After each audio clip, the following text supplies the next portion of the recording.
Hello friends, स्वागत है आप सभी का साजिश एकेडमी ऑफ साइंस में। और आज हम लोग पढ़ने जा रहे हैं मेंडलीज पीरियोडिक टेबल।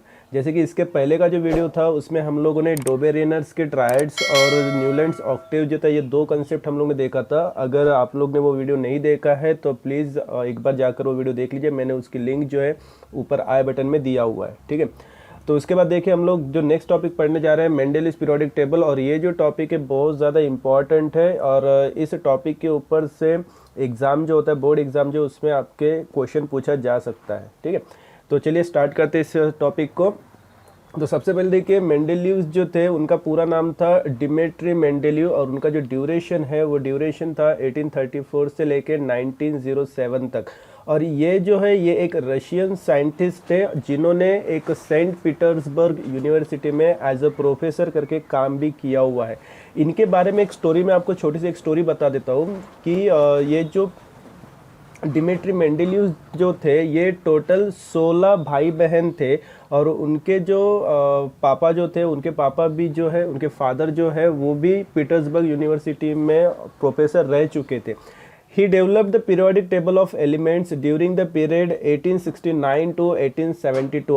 अब इन्होंने क्या किया था, डिमिट्री मेंडेलीव ने फिर से एक पीरियोडिक टेबल बनाया था। जैसे कि हम लोग ने देखा था, डोबेरियंस ने ट्रायड्स का कंसेप्ट रखा था, उसके बाद में न्यूलैंड्स ने उनके ऑक्टेव्स की थ्योरी रखी थी, उसके बाद में मेंडेलीव्स आए और मेंडेलीव्स ने क्या किया, अपना पीरियोडिक टेबल रखा था। ये पहले साइंटिस्ट थे ऐसे जिन्होंने पूरे के पूरे जो एलिमेंट जो जितने उनके वक्त तक पता थे, उनके वक्त तक टोटल 63 एलिमेंट जो थे वो पता थे, तो वो पूरे के पूरे एलिमेंट्स इन्होंने अरेंज कर दिए थे। तो ये पहला ऐसा माना जाता है कि पहले सक्सेसफुल जो क्लासिफिकेशन किया गया था एलिमेंट्स का, वो किसने किया था, मेंडेलीव्स ने किया था, ठीक है।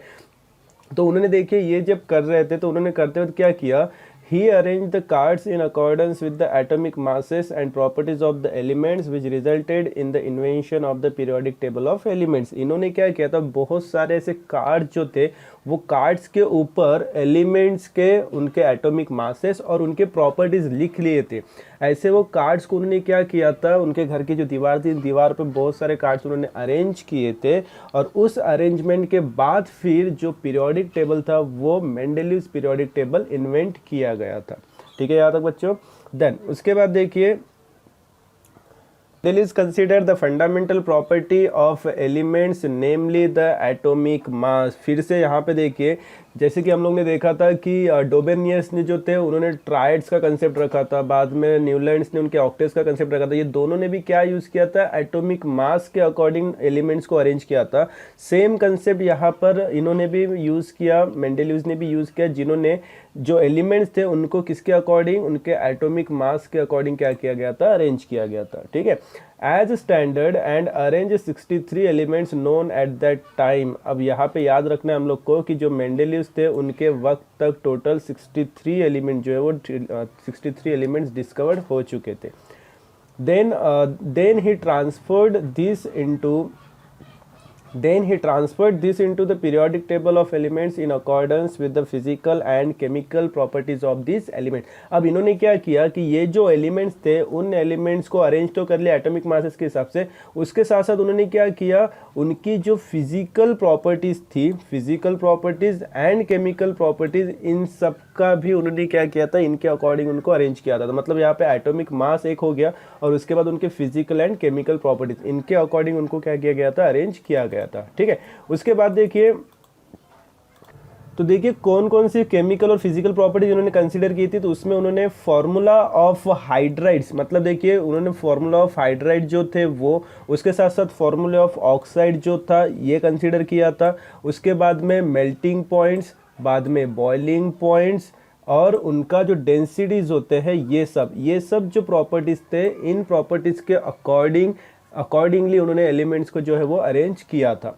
क्लियर है इतना, ठीक। देन उसके बाद देखिए, Mendeleev found that the elements with similar physical and chemical properties repeat after a definite interval। मतलब जब ये एलिमेंट्स उन्होंने अरेंज करना स्टार्ट किया था तो अरेंज करते वक्त उनके ये ध्यान में आया, क्या ध्यान में आया कि जो फिजिकल प्रॉपर्टीज और केमिकल प्रॉपर्टीज जो है एलिमेंट्स के, वो एक डिफाइनाइट इंटरवल के बाद क्या हो रहे हैं, रिपीट हो रहे हैं। क्या हो रहे थे, वो रिपीट हो रहे थे एक डिफाइनाइट इंटरवल के बाद में। तो उस बेसिस पे उन्होंने क्या किया, उन्होंने एक मेंडेलियस का एक पीरियोडिक लॉ जो था वो लॉ उन्होंने स्टेट किया, उन्होंने बताया। वो लॉ किस तरीके से था, properties of elements are periodic function of their atomic masses. तो ये जो था, ये था मेंडेलियस लॉ का स्टेटमेंट। क्या स्टेटमेंट था कि जो भी एलिमेंट्स होते हैं उनकी जो प्रॉपर्टीज है, वो प्रॉपर्टीज क्या होती है, पीरियोडिक फंक्शन होती है किसके, देयर एटॉमिक मासेस के। मतलब जितने भी एलिमेंट्स उन्होंने अरेंज किए थे, उस पर से उनको क्या पता चला था कि जो प्रॉपर्टीज है एलिमेंट्स की, वो उनके एटॉमिक मासेस का एक पीरियोडिक फंक्शन है। ठीक, तो इस हिसाब से उन्होंने क्या किया, इस लॉ को उन्होंने स्टेट किया था। क्लियर इतना। देन तो उसके बाद देखिए हम लोग ये टेबल के बारे में देख लेते, टेबल में क्या था। तो उसके बाद the vertical column in the Mendeleev's periodic table are called groups while the horizontal rows are called periods. अब देखिए यहाँ पे हम लोग डायग्राम देख रहे हैं, टेबल हम लोग को दिखाई दे रहा है। टेबल में हम लोग देख सकते हैं कि तो यहाँ देखिए ये जो वर्टिकली हम लोग को दिखाई दे रहे हैं, ये वाले ये जो लाइंस हम लोग को दिखाई दे रहे हैं, ये सब क्या है, ये वर्टिकल कॉलम्स है। तो जो ये वर्टिकल कॉलम्स होते हैं इनको कहा जाता है ग्रुप्स। क्या कहा जाएगा, ग्रुप्स। देखिए यहाँ पे लिखा है, यहाँ पे जैसे कि group 1, group 2, group 3, group 4, group 5, group 6, group 7, इस तरीके से यहाँ पे लिखा हुआ है। ठीक है, तो ये जो वर्टिकल कॉलम्स हम लोग को दिखाई दे रहे हैं, ये सब क्या है, ग्रुप्स है। ठीक है, उसके बाद में जो हॉरिजेंटल रोज है, देखिए यहाँ पे ये वाले हम लोग को दिखाई दे रहे हैं हॉरिजेंटल रोज, ये 1, 2, ये 3, ये 4, इस तरीके से हम लोग को दिखाई दे रहा है। तो ये जो हॉरिजेंटल रोज है, इन रोज को क्या बोला जाता है, इनको पीरियड्स बोला जाता है। क्या बोला जाता है, इनको पीरियड्स। क्लियर है यहाँ तक। ठीक ठीक, तो इसके अकॉर्डिंग हम लोग को क्या पता चला कि ये जो टेबल मेंडेलियस ने बनाया था, उन्होंने क्या किए थे कि जो एलिमेंट्स है उन एलिमेंट्स को बॉक्सेस में अरेंज किया था। उन्होंने कुछ वर्टिकल कॉलम्स लिए, कुछ हॉरिजॉन्टल रोज लिए। तो जो वर्टिकल कॉलम्स थे उनको उन्होंने ग्रुप का नाम दे दिया, और जो हॉरिजॉन्टल रोज थे उनको उन्होंने पीरियड्स बोल दिया। ठीक है, तो यहाँ पे हम लोग देख सकते हैं कि यहाँ पे 1 से लेकर 12 तक जो है वो यहाँ पे पीरियड्स हम लोग को दिखाई दे रहे हैं, और उसके साथ साथ 1 से लेकर 8 तक जो है ये हम लोग को क्या दिखाई दे रहे हैं, यहाँ पे ग्रुप्स दिखाई दे रहे हैं। क्लियर है इतना। तो चलिए उसके बाद हम लोग देख रहे हैं merits of Mendeleev's periodic table. तो सबसे पहला मेरिट्स क्या था इसका कि atomic masses of some elements were revised so as to give them proper places in the periodic table in accordance with their properties. अब देखिए इसमें क्या हुआ था कि मेंडेलियस ने कुछ जो एलिमेंट थे उनके जो एटॉमिक मासेस थे उनको रिवाइज किया था मतलब उनको चेंज किया था, जिस वजह से उनके प्रॉपर्टी के अकॉर्डिंग उनको प्रॉपर प्लेस उस टेबल में मिल सके। तो देखिए किस तरीके से, देखिए यहाँ पे ये जो टेबल हम लोग को दिखाई दे रहा है, इस टेबल में जो बेरिलियम है, यहाँ पे देखिए बेरिलियम, ये बेरिलियम बी दिखाई दे रहा है 9.4। ठीक, तो प्रीवियसली इसका जो एटॉमिक मास था वो कितना था, 14.09। ठीक है, फिर जब मेंडेलियस ने क्या किया कि उसका जो ये एटॉमिक मास जो था वो उसके प्रॉपर्टीज के अकॉर्डिंग क्या कर दिया, चेंज कर दिया। तो वो कितना हो गया, अभी 9.4 हो गया। पहले 14.9 था, अब वो कितना हुआ, 9.4 हो गया। तो इस वजह से अब ये बेरिलियम जो था वो बोरॉन एलिमेंट्स के पहले रखा गया। ठीक है, तो इसकी वजह से क्या हुआ कि ये जो था ये रिवाइज्ड करने के वजह से जो प्रॉपरली प्लेसेस थे उनके प्रॉपर्टीज के अकॉर्डिंग, उसके अकॉर्डिंग यहाँ पे एलिमेंट्स को प्रॉपर प्लेस दिया गया। ठीक है, नेक्स्ट हम लोग देख रहे हैं Mendeleev's kept vacant places in the periodic table for elements not discovered till then. 3 of these unknown elements were given the names Ica boron, Ica aluminium and Ica silicon from the known neighbors, and their atomic masses were indicated as 44, 68 and 72 respectively.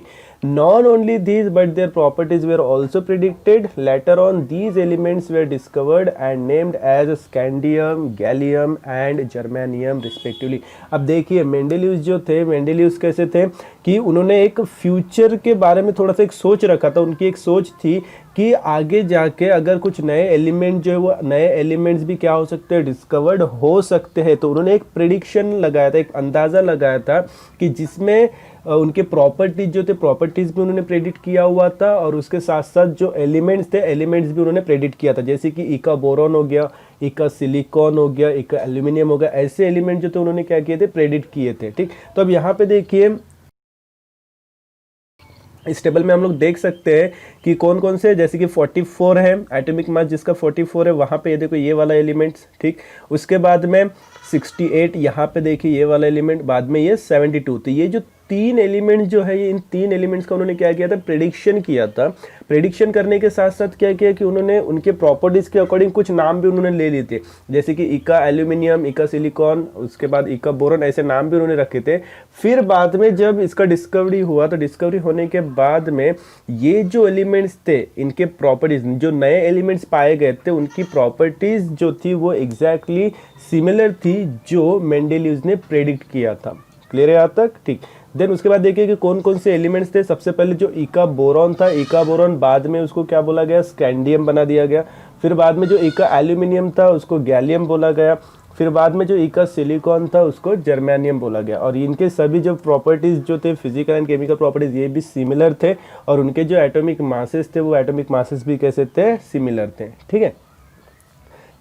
Then उसके बाद देखिए, there was no place reserve for noble gases in Mendeleev's original periodic table. However when noble gases such as helium, neon and argon were discovered towards the end of the 19th century, Mendeleev created the zero group without disturbing the original periodic table in which the noble gas were fitted very well। तो अब यहाँ देखिए क्या बताया जा रहा है कि जो मेंडेलीव्स थे, मेंडेलीव्स का प्रिडिक्शन इतना अच्छा था कि उन्होंने कि एलिमेंट्स के लिए जगह तो छोड़ी ही थे, उन्होंने अकोमोडेशन तो रखा ही था, उसके साथ साथ उनका मतलब उन्होंने क्या किया था कि जो नोबल गैसेस जो थे, नोबल गैसेस जो एलिमेंट बाद में डिस्कवर्ड हुए, उन एलिमेंट्स के लिए उन्होंने जगह नहीं रखी थी। तो इस वजह से क्या हुआ कि इन्होंने ऐसा सीधा, उस वजह से क्या हुआ कि उन्होंने एक सीधा सिंपल सा एक अलग सा ग्रुप ही बना दिया जिसको जीरो ग्रुप कहा गया, और जिसके अंदर सभी के सभी जो नोबल गैसेस थे उन नोबल गैसेस को रखा गया, जिस वजह से जो पहले का पीरियोडिक टेबल था मेंडेलिव्स का, उसमें कोई भी ज़्यादा डिस्टर्बेंस करने की ज़रूरत नहीं पड़ी, जिस वजह से वो जो टेबल था वो टेबल अच्छे से जो था वो अच्छे से क्लासीफाइड हो पाया। क्लियर है यहाँ तक, ठीक। देन उसके बाद देखिए डीमेरिट्स ऑफ मेंडेलीव्स पीरियोडिक टेबल। अब जैसे कि इसके कुछ मेरिट्स थे तो साथ ही साथ उसके कुछ डीमेरिट्स भी पाए गए थे। तो सबसे पहला डीमेरिट देखिए क्या बता रहे हैं हम लोग कि the whole number atomic mass of the element cobalt and nickel is the same, therefore there was an ambiguity regarding their sequence in Mendeleev's periodic table। तो देखिए यहाँ पे क्या बताया जा रहा है कि जो कोबाल्ट और जो निकेल था, इनके जो एटॉमिक मासेस है, इनके एटॉमिक मासेस सेम दिखाई दे रहे हैं हम लोग को यहाँ पे 59 और ये भी 59 है, ठीक। तो इस वजह से यहाँ पे क्या हो गया कि एक कंफ्यूजन क्रिएट हो गया यहाँ पे कि ये दोनों जो एलिमेंट्स है, दोनों एलिमेंट्स का एटॉमिक मास तो सेम है, लेकिन इनकी प्रॉपर्टीज जो वो प्रॉपर्टीज थोड़ी बहुत डिफर कर रही थी। तो इस वक्त इन दोनों को कहाँ पे प्लेस किया जाए, तो ये एक क्वेश्चन यहाँ पे अराइज हो चुका था, जिस वजह से उन्होंने क्या किया, निकेल और कोबाल्ट को जो है वो एक ही ग्रुप में उन्होंने डाल दिया, ठीक है। देन उसके साथ साथ देखिए नेक्स्ट जो था वो क्या था कि isotopes were discovered long time after Mendeleev put for the periodic table. मतलब पीरियोडिक मेंडेलीव का जो पीरियोडिक टेबल हुआ था उसके बहुत सालों के बाद में फिर जो है वो आइसोटोप्स के बारे में पता चला था। अब आइसोटोप्स तो आपको पता ही होगा कि आइसोटोप्स क्या होता है कि जिनकी केमिकल प्रॉपर्टी जो वो सेम होती है, लेकिन उसके एटॉमिक मासेस क्या होगा, डिफरेंट होगा, ठीक है। ऐसे जो एलिमेंट्स होते हैं उनको हम लोग आइसोटोप्स बोलते हैं, ठीक। तो जब मेंडेलीव्स का पीरियोडिक टेबल हो चुका था, उसके काफ़ी सालों के बाद फिर आइसोटोप्स के बारे में पता चला। तो ये जो आइसोटोप्स है, ये आइसोटोप्स को किस तरीके से इस मेंडेलीव्स पीरियोडिक टेबल में पुट किया जाए, ये वाला एक क्वेश्चन वहाँ पे अराइज हो चुका था। तो मतलब ये भी एक ड्रॉबैक के थ्रू इसको देखा गया कि ये जो आइसोटोप्स अभी डिस्कवर्ड हुए हैं, इन आइसोटोप्स को प्रॉपरली कहाँ पे रखा जाए, किस पोजीशन पे इसको प्लेस किया जाए, ये क्वेश्चन यहाँ पे अराइज हो चुके था, ठीक है। तो ये भी एक ड्रॉबैक माना जाएगा इसका। उसके बाद देखिए when elements are arranged in an increasing order of atomic masses, the rise in atomic mass does not appear to be uniform। तो यहाँ पे ये वाला भी एक प्रॉब्लम था कि जब इसको हम लोग ने increasing order of atomic mass के हिसाब से जब अरेंज किए थे एलिमेंट्स को, तो उसका जो चेंजेस हो रहे, जो एटॉमिक मासेस में जो चेंजेस हो रहे थे, तो उसका जो चेंज है वो यूनिफॉर्म नहीं था, कहीं पे छोटा गैप था, कहीं पे बहुत ज़्यादा गैप था। तो ये सब भी जो है, ये सब भी इसमें एक प्रॉब्लम अराइज हो गया था। It was not possible therefore to predict how many elements could be discovered between two heavy element. तो इस वजह से ये भी हम लोग पता नहीं कर पा सकते थे कि कौन से या फिर कितने एलिमेंट्स डिस्कवर्ड हो सकते हैं दो हैवी एलिमेंट्स के बीच में। जैसे कि यहाँ पे हम लोग देख सकते हैं कि ये जो CE140 जो दिया हुआ है हम लोग ने, उसके बाद देखिए बाकी ये पूरा जो ये प्रिडिक्शन यहाँ पे लगाया गया था, ये पूरी खाली जगह छोड़े गए थे। उसके बाद देखिए ये 178, तो ये दो एलिमेंट जो है इनके बीच में कितने एग्जैक्टली कितने एलिमेंट डिस्कवर हो सकते हैं, इसका कोई भी प्रिडिक्शन उसमें नहीं था। ठीक, तो इस वजह से जो है इस वजह से ये भी क्या हुआ था, इसमें एक ड्रॉबैक जो है ड्रॉबैक इसमें अराइज हो चुका था। ठीक है, देन उसके बाद देखिए नेक्स्ट जो इंपॉर्टेंट डीमेरिट्स था वो था पोजीशन ऑफ हाइड्रोजन, मतलब हाइड्रोजन का एग्जैक्टली पोजीशन क्या है, कहाँ पे इस हाइड्रोजन को प्लेस किया जाए, ये भी एक प्रॉब्लम वहाँ पे क्रिएट हो चुका था। तो ये देखिए ये ऐसा क्यों हुआ था, तो hydrogen shows similarity with halogens group 7। For example the molecular formula of hydrogen is H2 while the molecular formula of fluorine and chlorine are F2 and Cl2। तो देखिए हम लोग क्या बता रहे हैं कि जो हाइड्रोजन था, हाइड्रोजन की जो प्रॉपर्टीज है वो किसके जैसी थी, हैलोजन ग्रुप जो था ग्रुप 7 जो था उसके प्रॉपर्टी के जैसे हम लोग को दिखाई दे रही थी। उसके साथ साथ इसका जो फॉर्मूला था हाइड्रोजन का वो क्या था, H2 था, और ये सिमिलर था किसके साथ, फ्लोरीन और क्लोरीन के साथ, जिसमें फ्लोरीन का F2 और क्लोरीन का जो था वो Cl2 था। ठीक, देखिए यहाँ पे हम लोग देख सकते हैं ये H2 और ये Cl2। तो इस वजह से हम लोग ऐसा मतलब ऐसा माना जा रहा था कि ये जो एलिमेंट्स है ये किसके हैलोजन ग्रुप में जाना चाहिए, तो जो कि क्या था ग्रुप 7 था। उसके बाद हम लोगों को और पता चला कि in the same way there is similarity in the chemical properties of hydrogen and alkali metal. उसके साथ साथ ये भी पता चला कि ये जो हाइड्रोजन की प्रॉपर्टीज है वो किसके जैसी है, जो अल्कली मेटल्स होता है ग्रुप 1 जो होता है उसके जैसी है।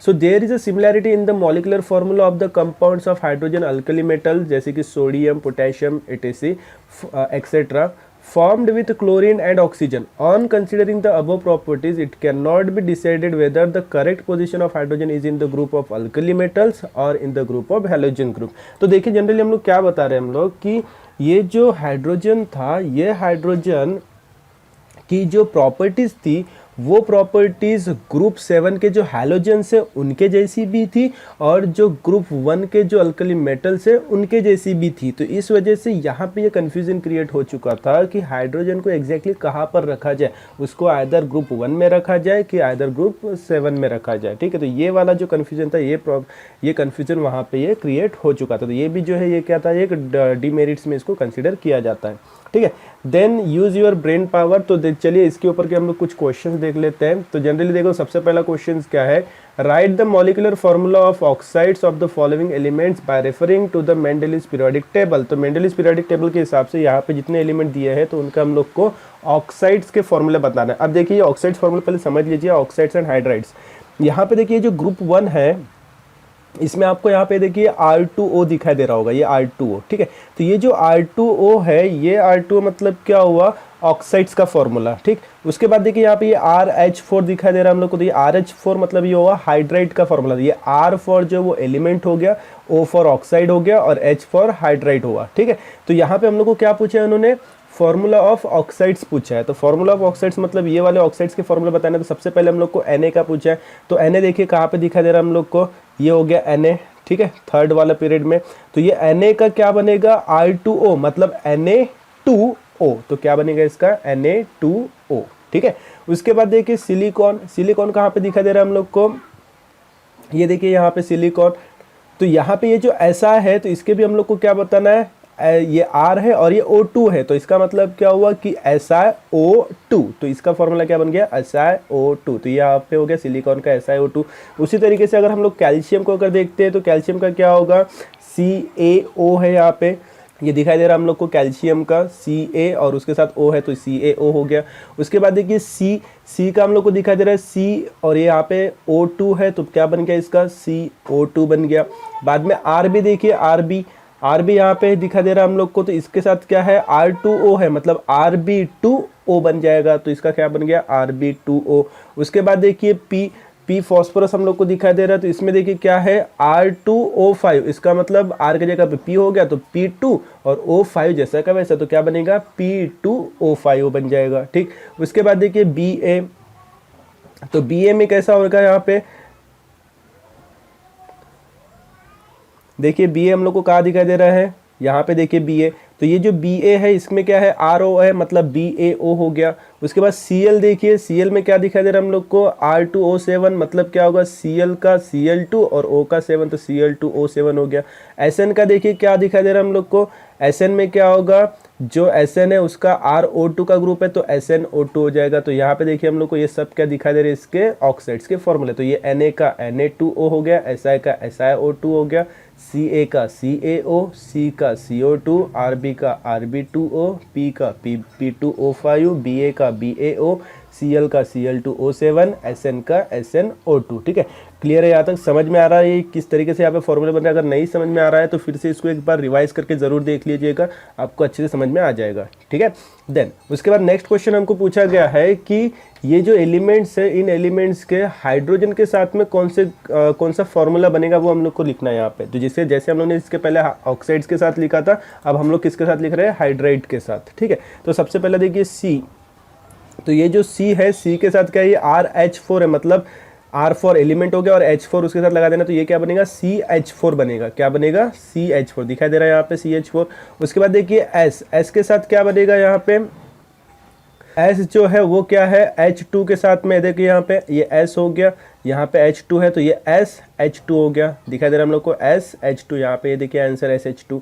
उसके बाद में Br देखिए, Br के साथ क्या होगा, Br जो है वो H के साथ है तो यहाँ पे क्या बन जाएगा उसका, BrH बनेगा।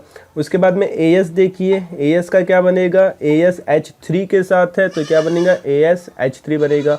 बाद में F जो है, F किसके साथ है, H के साथ है तो उसका क्या बनेगा, FH बनेगा। बाद में O जो है, O किसके साथ है, H2 के साथ है तो उसका OH2 बनेगा। N जो है, N किसके साथ है, यहाँ पे H3 के साथ है तो उसका बनेगा NH3। और जो Cl है, Cl किसके साथ है, H के साथ है तो उसका बनेगा ClH। ठीक है, तो ये सब जो है, ये सब क्या हो गए, इसके हाइड्राइड्स के फॉर्मूले। ठीक है, तो ये जो एलिमेंट्स है, ये एलिमेंट्स के हाइड्राइड फार्मूला जो है ये वाले बनेंगे। क्लियर है यहाँ तक? अगर नहीं समझ में आया है तो फिर से एक बार आप इसको रिपीट कर सकते हैं या फिर कमेंट बॉक्स में मुझे पूछ सकते हैं, वहाँ पे मैं आपको एग्जैक्टली अच्छे से एक्सप्लेन करा के दे सकता हूँ। ठीक है, तो यहाँ पे ये टॉपिक हम लोग खत्म कर रहे हैं। इसके बाद का जो नेक्स्ट टॉपिक है वो है मॉडर्न पीरियोडिक टेबल, जो कि बहुत ज़्यादा इंपॉर्टेंट है। आपके मोस्ट ऑफ दी जो क्वेश्चन है एग्जाम में वो इसी टॉपिक से पूछे जाते हैं। तो नेक्स्ट टॉपिक में हम लोग मॉडर्न पीरियोडिक टेबल जो इसके बारे में पढ़ने वाले हैं। तो आपको ये वीडियो कैसा लगा हमें ज़रूर बताएं कमेंट करके, और साथ ही में अगर आप नए हैं तो सब्सक्राइब अगर नहीं किया होगा तो प्लीज़ सब्सक्राइब ज़रूर कर दीजिएगा।